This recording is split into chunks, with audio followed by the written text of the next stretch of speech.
po, Pares number 1. Number 1 talaga to kaya? Ha? Number 1 sa sarap. Oo, number 1 na sarap po. Anong oras kayo kuya nag-start dito na? 5 cent. 5 na dito na kayo. Okay pala kahit na mag-crave ka ng mga alauna, alas 5, magutom ka pwede pala dito. Kahit yung iba ko yung naman tindahan dito. Hanggang alas 5. Hindi ako na talaga. Ikaw lang po natitira hanggang 5. Hindi ako lang matimuli dito sa banda. Pwede naman dito ba kaya may tapos solid yung sabaw ah.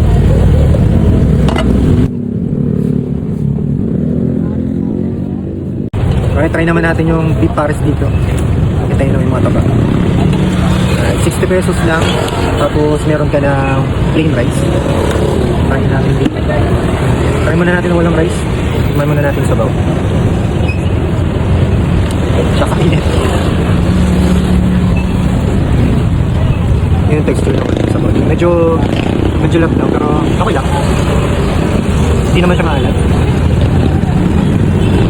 Try naman natin sa pikan.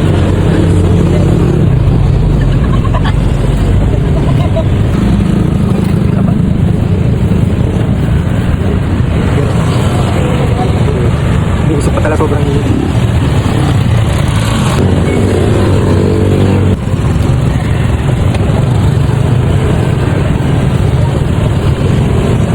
Meron ding gulay, repolyo.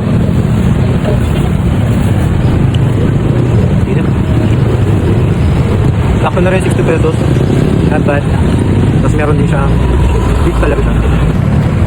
Pag nagugutom ka, ka lang dito. 5 p.m. hanggang 5 a.m. siguro dito. So yung pag nagutom kayo, nag-crave kayo, nasawa na kayo sa mga pangpagkain, try nyo dito. Sobrang init.